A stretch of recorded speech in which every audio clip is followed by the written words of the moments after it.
Please remain seated. The show will begin in 3, 2... Like a Hellcat.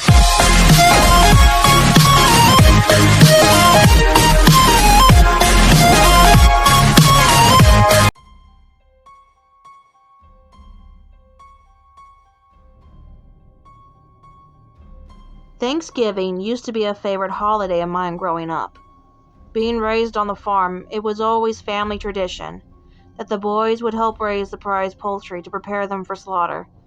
Every year we would make everything from scratch, and we always took pride in the work.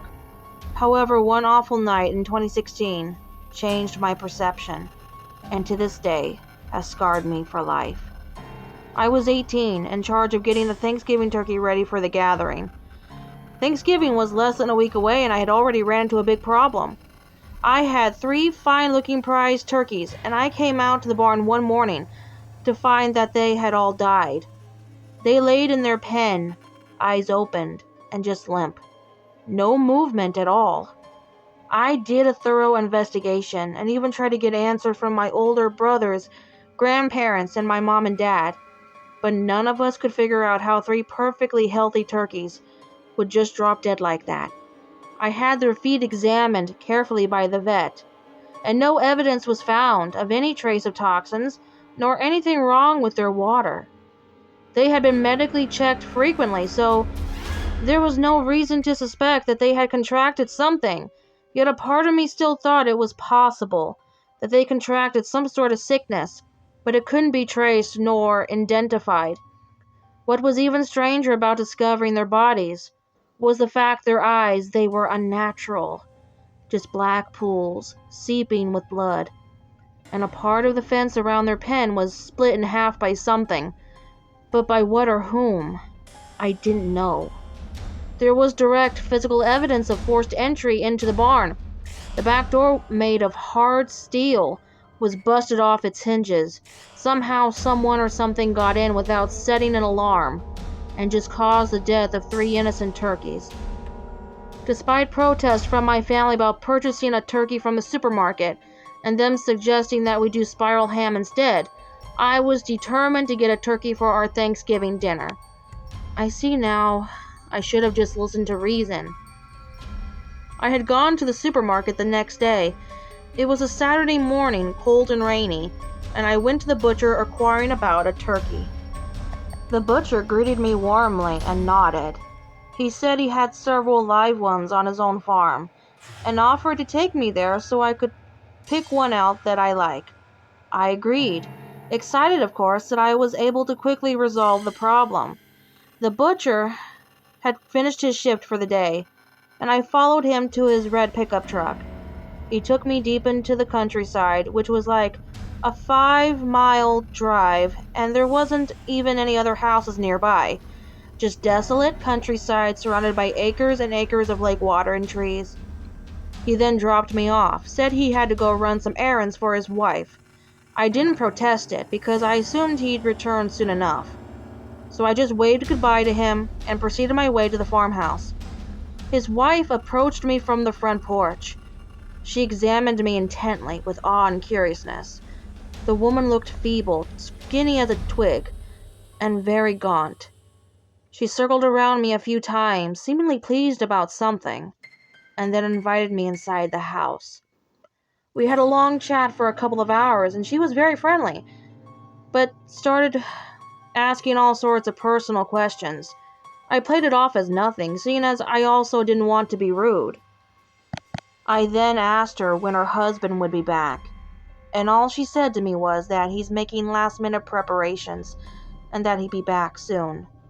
I was a little nervous at this point, afraid that I was now stranded in the middle of nowhere, but the wife reassured me he got caught up with some errands, so I didn't press the question much further. Then the sky grew dark eventually, and her husband still didn't come home. I didn't have a cell phone back then, so I couldn't phone my family and let them know what was going on. I then asked the wife about how far was the nearest payphone, and she said there was one just up the road. I thanked her, and stepping outside, I just got this bad feeling. I couldn't explain it. It was pitch black. I grabbed my small blue flashlight from my plaid jacket and made my way up the path to the payphone. I walked over to it, and as I reached my hand across, after inserting 25 cents, I stared down at the black cord that was attached. My face turned milk white, panic washing over me. The line was cut as if someone took a pair of pliers. I then felt dizzy and lightheaded. I remember vaguely in the moment drinking tea that the lady back at the house gave me, and I had like 1 or 2 gulps. Then I stumbled, started spinning around having lost my balance, and collapsed in the dirt. I was losing consciousness, but I could feel someone lift me over their shoulders and carry me. Then I was placed inside something, and then there was a sound of an engine starting up. Then everything went black. I had woke up with a bright light shining in my face that was blinding, and I shut my eyes tightly as I groaned, my head pounding a bit as I tried to stand, but I couldn't get up. My left ankle was chained to a metal pole, and I was inside a barbed wire fence stripped down to almost nothing except my boxers. I slowly regained my vision as I glanced around. What I saw still disturbs me to this day. I was surrounded by 8 people. At least they kinda sorta looked human, but at the same time they weren't. All 8 of them had mutant forms, resembling turkeys.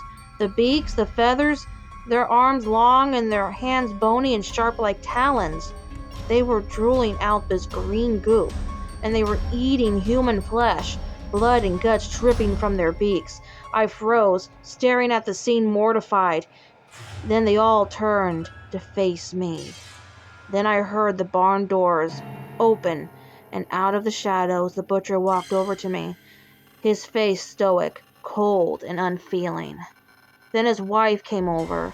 I couldn't make out what they were saying as I came to, but I pretended to be still knocked out. He's a little thin, but we'll just need to fatten him up, and he'll be ready for the next client, said his wife. No, Replied her husband. there's no time. Just feed him to the others. Nobody will be looking for him anyway. The wife nodded and went to grab a chainsaw. Her husband left to go back to the house. I sat up and tugged at the chain as I pulled with all my might. I struggled for a few minutes till the chain broke, and the metal pole had ripped from the ground as it was already a little loose. I saw a hacksaw line up against the wooden gate. I was able to stick my hand through the bars and grabbed it before using it on the chain to release my bruised ankle. It worked, and I was finally free. I climbed over the wooden gate and leaped out of the barn as I ran to the double doors and they bursted open. I didn't get very far when I heard a chainsaw rev up and a woman shouting. I was chased a good 20 minutes and hid in the woods. The woman lost sight of me. She called for her husband. Ed! Ed! We got a runner. Go get the shotgun. I gulped nervously and crawled over to a bush, hiding behind it. It felt like an eternity, peering slightly out to see them shining their lanterns, till they decided to go the opposite way, away from the farmhouse. When the coast was clear, I made a run for the front door. I had to get my clothes and my other belongings. I then made a break for the red pickup truck. I sighed in relief. The key was still in the ignition. I wasted no time. I drove like a madman down the graveled path, and then suddenly, something hit the front bumper of the truck. It startled me, but soon I calmed down when I saw that I ran over that crazy lady, the butcher's wife that attempted to make me into turkey chow. I eventually made my way into town an hour and a half later after the truck's engine quit on me, having to walk the rest of the way. I was stopped by the local sheriff who recognized me. He asked me what happened, but I was fumbling with my words, and after taking a moment to compose myself, explaining the events that transpired, the sheriff chuckled. Some would laugh at this story and not believe a word of it, but if you were in my shoes, you would understand the fear of almost getting killed and fed to mutant turkeys. Well, the sheriff and a couple of his deputies found the truck and the farmhouse. The butcher and his wife were gone, and they checked the barn top to bottom. There were no mutant turkeys, but there were human remains. They searched for the kidnappers for a few days, and then closed the case after that. I tell my family this story, but they never believe me. I also think back a lot on a while I was chained up in that barn. The mutants that had black eyes and were drooling green goop. Those prize turkeys I had owned, they had black eyes too, and drooled this slimy green substance. How those were connected somehow, I logically can't explain it, nor will ever understand it. But I will never cook or eat turkey ever again. I just can't look at a turkey the same anymore. I still have nightmares, and I still need to see a therapist. I now suffer from bad insomnia and bad PTSD. Those who come across my story, don't be foolish like I was. Don't take rides from strangers, for you never know what they could be planning. For they might just make you into some sick and twisted experiment.